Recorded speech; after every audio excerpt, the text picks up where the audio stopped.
guys, and welcome back to Crafty Quilting Designs. I hope you're well and having a beautiful day wherever you are in this world watching me right now. You know, you could be watching anybody else, but you choose to watch me, so thank you. I appreciate it. All right, so today this quilt is dedicated just to Imogen because she wanted big blocks. She said the big blocks, I think the name of that quilt was Squaring Up. She said it's the best one that I ever did. So Imogen, this big blocks quilt is dedicated just to you. All right then, but everybody else, but you're going to share it with Imogen because she really wanted another big block quilt. Okay, so the size of the blocks themselves come to 16 inches square, so that's really nice and big. Okay, so you're going to finish this one super fast. And again, we are using fat quarters. Let me show it to you now because I'm not going to drag this intro on, you know, really. Sometimes when I talk too much, my throat gets dry, so I'm going to rush it before I start coughing. Okay, beautiful quilt, fast. If you want to make bigger blocks, you would know what to do because I will tell you in the pattern if you want to make big blocks. Sorry, more blocks. What's wrong with me? Okay, I'm going to shut up and show you the quilt. It's absolutely gorgeous. Look at it, look at it, look at it. So wonderful. I mean, it was a really fast one, to be honest, guys. Yeah, you're gonna enjoy making this. I would definitely say tip, nice big floral patterns if you have it. I wish I had bigger floral patterns, but I was kind of fell in love with this one, especially was my baby. My son actually helped me pick that up. He said, Mom, I like that. So there you go. This is my younger son who's actually in here in Australia with me. He doesn't live with me. Brilliant, just brilliant. Anyway, guys, let me show you how I made this beautiful quilt. And I put cord at the back. So lovely and soft. Why didn't I do this before? I don't know. And it was so easy quilting it. The cord didn't give any issues at all. So yeah, I think I'm going to use more of this moving forward. All right, guys, so if you're new here, welcome to my vibrant, lively channel. Here I like to challenge myself and do things outside the box. So if that's what you're into, jump on board and subscribe. All right, guys, and for those of you who are old with me, you are fantastic people. So love you loads, have a good time making this quilt. Let me know your feedback. As usual, I eagerly await. All right, guys, bye. So today we're going to make another quilt, and I've already chosen my fabrics that I'd like to use. So I'll be using again some fat quarters, and it's a bundle, I think of 6 or 7, I'm not sure at the moment, but it's a bundle of 12s. All right, this fat quarter bundle is from Craft and Cotton, of the Craft Cotton and Co. So I think it's about 6. Anyway, so it's a variation of blue. All right, so that's a fat quarter. I've already started cutting from it. You're going to be needing some strips, and these are the fabrics that I'll be working with. All right, so I really love this one. It's really beautiful, and I've added this one as a bit of a contrast of color to this one, and this is going to be also in the quilt. So we're going to be needing some squares, and I've already cut a few. So I'm going to demonstrate to you how to make the block right now. So I get that to the side. So there will be a pattern for you to download if you would like to make this quilt. So you have your squares here, and you have your strips that you're going to literally square up around the quilt. Now what I have been doing is sewing all of the strips together to have one long piece rather than sewing and cutting. All right, but for demonstration purpose I have cut it to the length of the square. All right, so I'm going to sew a 1/4 inch there and a 1/4 inch there. Now when you do this particular part, you need to sew it on top to bottom. So don't sew it on as though you're making a log cabin. So i.e. don't do sides, okay? You sew it on as if you're bordering the square. So top, bottom, and then you do the sides, because then you would fold it back like so, and then you would trim it, sew it on again, trim and do the other side. So that's what I'm expecting you to do. So I'm going to get to this stage very quickly, and then I'm going to come back and show you a very important stage that you need to take. Alright, so once you've done that, sewing around, you just need to give the block itself a really lovely press so that it's beautiful and flat. You don't really have to worry about any darker side or anything like that. All the fabrics are dark in colored anyway in this particular case. Depends on what you're doing. So again, darker fabrics lay to the darker side rather than the lighter side. Alright, so that's been done. That's the first stage of building the block. Now we need to cut some more strips, and I'm going to do that on camera with you. So what I want you to pay attention to is you're going to cut opposite the selvage. So that is a selvage there. I've already started to cut this way. All right, so I've already started to cut opposite the selvage. So I'm just going to fold it and then do the cuts that I actually required. I have pressed my fat quarter so that it's lovely and flat. Where's my ruler? And ruler, what? Where did I put the ruler? Honestly, where did I? Oh, it's right, right in front of me. Okay, right, okay, so I'm just going to take that bit off and then do a couple more just so that I can demonstrate to you what we are making.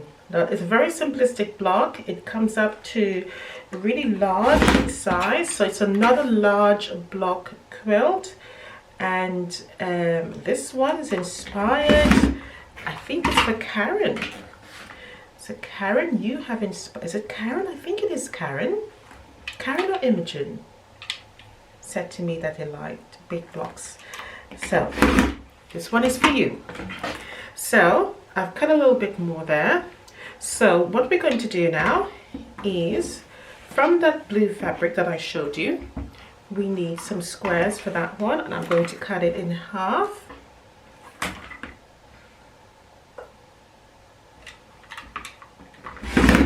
Okie dokie, I think we need 4 of these in total. Right, so what I want to show you is how to start laying or to building on this particular block here. Now I will have to zoom in because this is a very intricate part. You do need your ruler. You need any ruler that allows you to see a 1/4 inch away from the edge. So for this one is perfect. So I can see that there's 1/4 inch from there to there. All right. So it's lovely and easy for me to see, nice and bright. Now what we need to take a 1/4 inch of is from the point here, that point on the square, so that 4 area of point there in the corner. So from the corner onto the blue border, let's call it the blue border around the square. All right, and we're literally going to lay the 1/4 inch point onto that tip there. So let me zoom in the camera so you can actually see what I'm doing a lot more closely.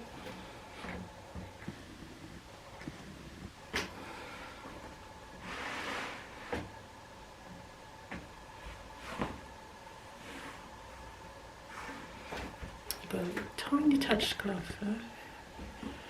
Alright, so you can see my point there where the fabrics come together. So I'm taking my 1/4 inch here and I'm going to lay it right on that area there, and all I'm simply going to do is mark that point there. I am marking that so that I know where I need to cut. Alright, and I'm just going to turn it and simply just, I'm using sort of the middle of the ruler where I can make sure that the equated amount I'm cutting off is equal on both sides. You really shouldn't have a problem as long as you just trim across. So on that dot, I'm just drawing a line. Okay, so hopefully you can see that line there. Alright, and I'm going to do the same thing for each of the other corners. Now one of the shortcuts that I have done is to simply, you can do it two ways. You can fold the square and do it from this point here, from the back, All right, do your dot there, do a cross, same way. When I say a cross, line it up, across is normal, and then you would trim away too at the same time. However, I really haven't been doing that, to be honest. What I found is that once I've lined it up there, I would leave it in position, and I would simply just take my rotary cutter and cut it off. All right, then I will simply turn it, take this piece, line it up,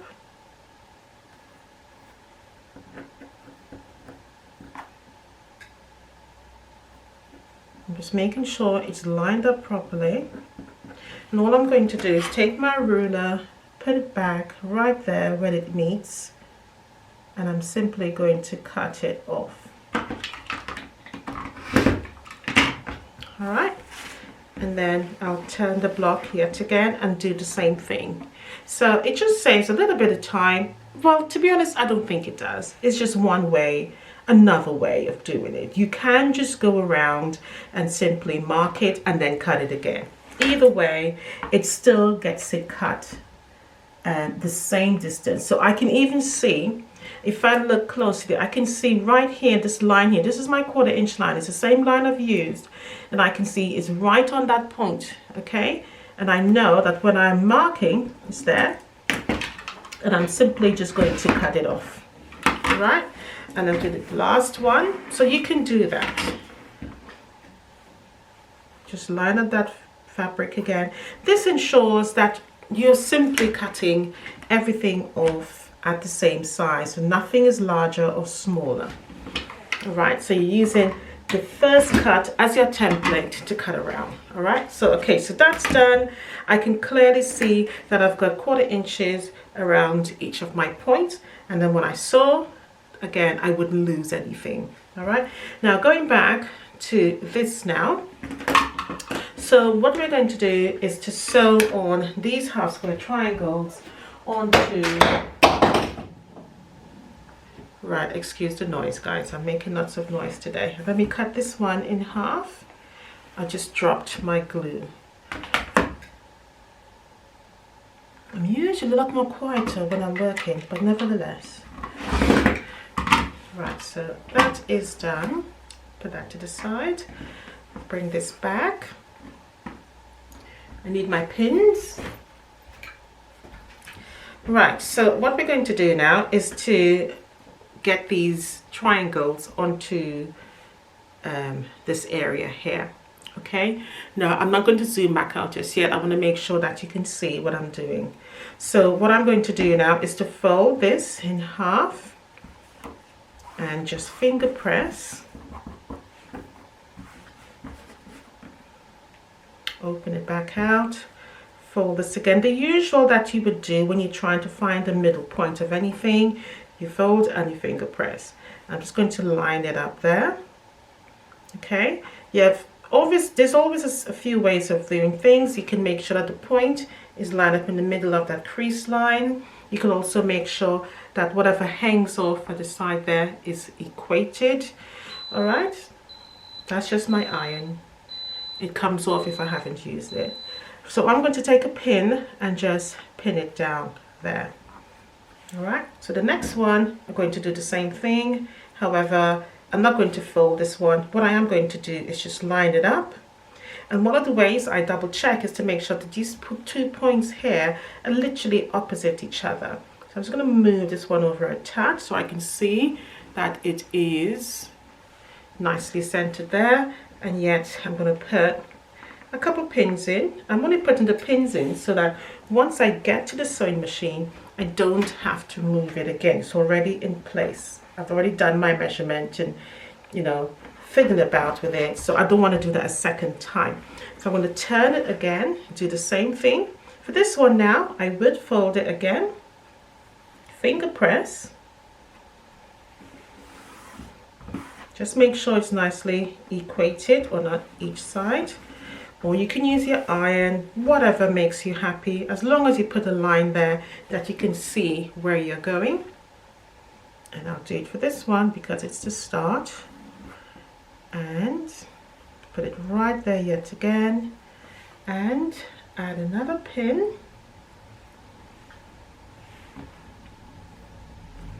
And the final one goes the same way, just like I've done before, just to check that these 2 points are directly opposite each other, and I can actually see it extending on the sides there. Now before I actually start to sew, what I am going to do is double check that this X here is, it looks equated. So there's not one sort of, for example, it's not laying like this, it's not laying like that. Yeah, so I can actually see once I recenter this that I can see that X looks the exact same size, and I'm going to now add a 1/4 inch seam around. So I'm going to sew a 1/4 inch seam there, a 1/4 inch seam there, a 1/4 inch seam, 1/4 inch seam, all the way around. However, I'm not going to sew those empty spaces because there's nothing to sew. So I'm going to get that done. I'm going to show you the next stages. Alright guys, so we're at this stage now. I've ironed, pressed it at the black, really nice and flat, and now we're going to trim. Okay, so we need to line up the blue edge here with the grid lines, and so I'm lining it up so that I can enable to see the beyond to the top there and to the bottom.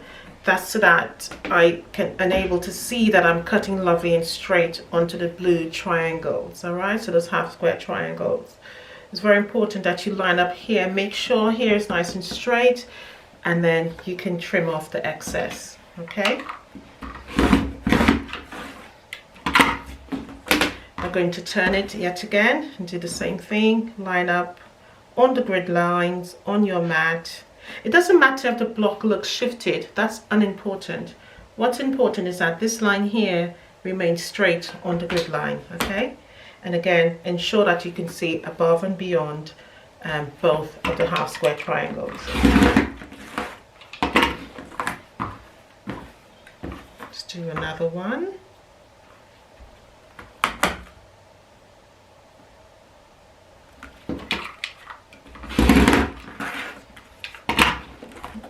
The last one, so you can see this is becoming a really beautiful block so far. It's squaring up really nicely and easy. Don't need to make a lot of blocks to do this one. It's a very quick quilt. Right, so that is all done now. I just missed that little bit at the end there.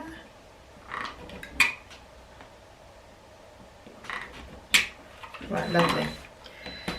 Okay, so now that's done, you need to, again, to sew your strips again that we just cut across like so. All right, now as I said, I have stitched all of them together to make one long strip. You can, if you want to do that, or as I said before, you can just sew and cut. And so we're going to do the same thing again. So we're going to sew at the top and bottom the same way as though you are bordering a quilt. All right, so I'm just going to lay this around here so you can get the idea of what I'm referring to. So this is what it's going to look like once you have sewn it around. Okay, so that is literally your block there. All right, so I'm just going to adjust the camera so make sure that you can see the blocks quite properly. So move this aside, and I'm going to bring one in that I have already done so you can see it properly.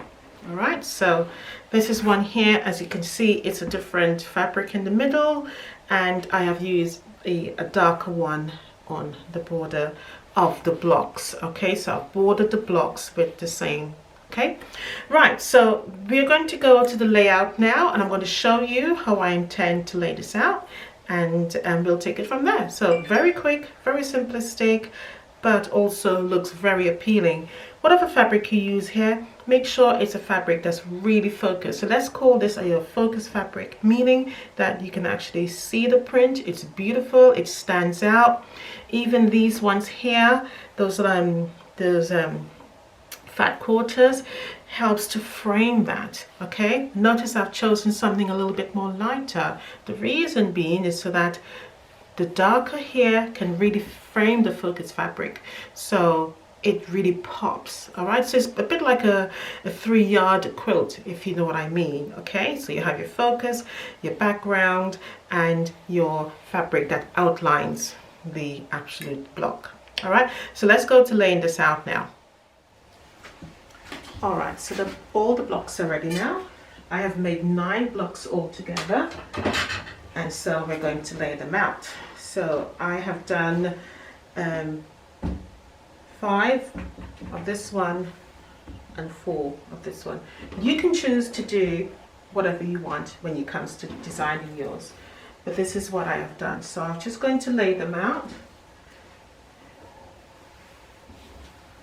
in any formation that I would like. So I'm just putting them on the table and just lay them out and see what I get. Now, I don't expect to get anything overall too brilliant, because at the end of the day it's just squares, and it's the smaller squares are laid on point. All right, so I obviously have an extra one of this one in the corner there, and that one there.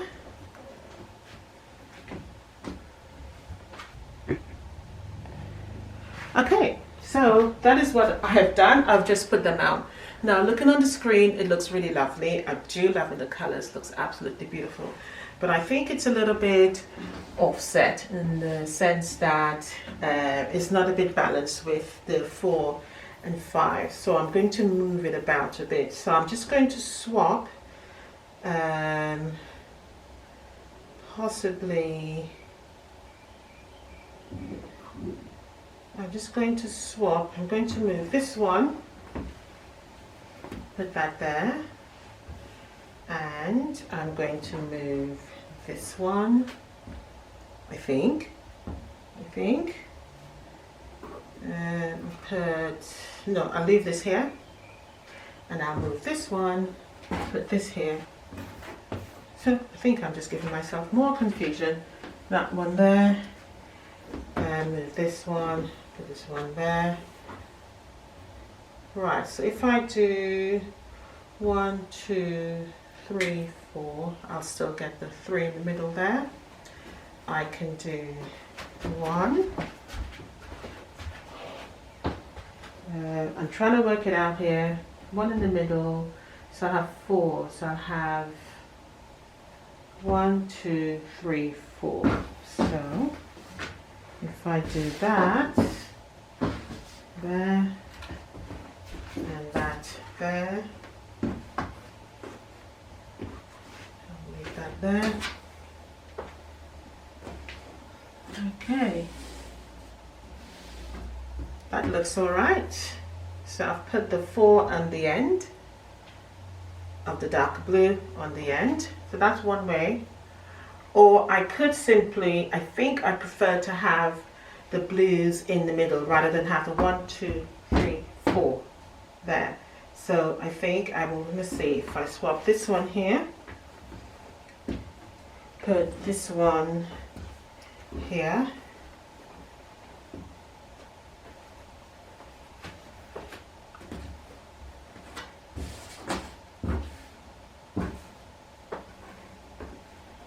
and I will have this one here,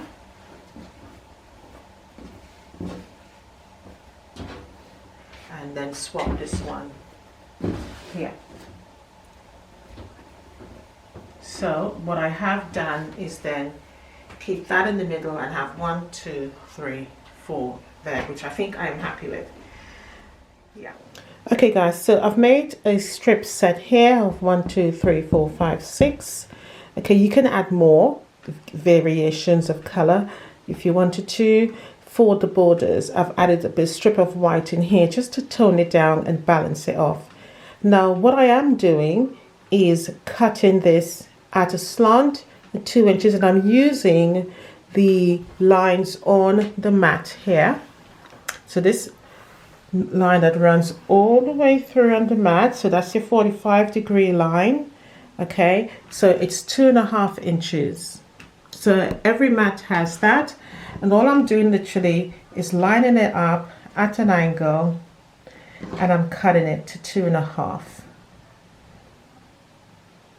Okay, I'm just going to place the ruler right there, line it up correctly, making sure it extends down there also, and I'm simply going to cut. Once I've done that, then I'm simply going to join them together this way. Okay, now when you fold it over, you need to make sure that you have 1/4 inch literally sticking out. All right, 1/4 inch literally sticking out when you join this together. I'm also joining from blue to white. Don't join white to white. Okay, well, it depends on what color you use anyway. But when you turn it over, make sure that you have 1/4 inch sticking out on both ends. All right, so that is what I'm going to do. I'm also going to add a first border around the quilt top and then do a final border. So in total, we're going to have 3 borders altogether. So I'm going to get started on that now, and I will show you the completed project. Before I go, I just wanted to make sure and you understand what a 1/4 inch is. So right there, that 1/4 inch is sticking out there and there also. Do not do it like so, otherwise it will be incorrect. All right, or don't do it short either, otherwise it will be incorrect because it will be wider there. All right, so yeah, that's it. Right, so just wanted to make sure that was clear before I moved on any further. Okay guys, so the quilt is completed. This quilt measures 56 by 56. Beautiful lap quilt. You only need 9 blocks, and the blocks are nice and big, which means that you will finish this quilt very quickly. The patchwork is just gorgeous, as well as the colors that I used for this. I have done 2 floater borders. My first one there is a very grungy grey, and I was a bit unsure about that, to be honest. I just wanted the first border to be a little bit dark, just so that it just goes into the background, and I think it worked.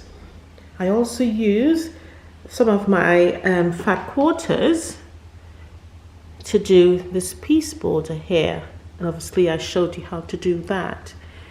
As you can see, all of the blocks are nice and big, so it's going to come together very quickly. I use 4 of the darker squares, and if we go in any closer, we can see that I didn't lose my points there, which is very important.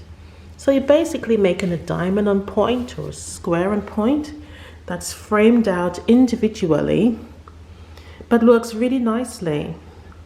Another thing I do like about the pattern is that you get those patches there in the middle.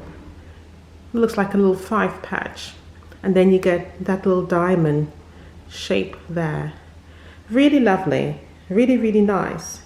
On the border, I did the whole piece there first, and then I decided I wanted to change it up. So I've done the whole piece here for the border, did the same on the other side over here. But for the other side, I felt I wanted to do something different. And so I wanted to bring this fabric back into the quilt, and I did a piece border. I stuck for another shade of blue for the binding. Absolutely gorgeous. I just love this quilt. It's a really nice quilt. It did sew up very quickly, I'll be honest about that, because the blocks are nice and big and I only made 9. On the back, I used cord. Isn't that beautiful, guys? So lovely and smooth, really, really lovely. And you can't see the quilting because I use black cotton thread and I use white here for the quilting. And for the quilting, what I did was just backwards and forward lines. Sometimes I did it long and then I did it short. What I was trying to achieve was a sort of a wavy water effect, because I didn't want to do any swirls or anything like that. And that's just where I am when it comes to quilting. I like the quilt to talk to me, to tell me, well, what should I do on you? What quilting method do you deserve? But overall, guys, beautiful little quilt. Very nice. The cord works really nicely on the back. Really, really does. It's so smooth. The colors itself complement the front of the quilt. But lovely. Very, very nice, guys. Very, very nice. You will enjoy the process of making this quilt. I don't think you'll be disappointed. I also love the borders there. Those inner borders. Doesn't that make it a little bit different? Just something different you can do. You don't always have to do a blunt border. You know, just to add a little bit more interest to your quilts. But overall, very beautiful, guys. So if you enjoyed this tutorial, don't forget to like and subscribe. Hit that notification bell. Do give me a thumbs up and let me know what you actually think of the quilt and if there's something you can actually do. I reckon this is probably a 3 or 4 day quilt, to be honest. I can't see you taking any longer to do it. However, if you do decide to just do ordinary blunt borders, you would even finish a lot more quickly than doing these piece borders that I've done here. And when I say a blunt border, I just mean just the fabric just cut and measured on and added around to the quilt. So no initial design. But doesn't that look beautiful? Absolutely gorgeous, gorgeous quilt. So I'm going to leave you with that. I'll see you next week. Have a good one. Love you lots. Thank you so much for sticking with me. And for those of you who are new here, any problems or any questions you have, please don't hesitate to contact me. I'm always happy and willing to support anybody in what they want to do. So give me a holler. So, love you guys. Bye for now and happy quilting.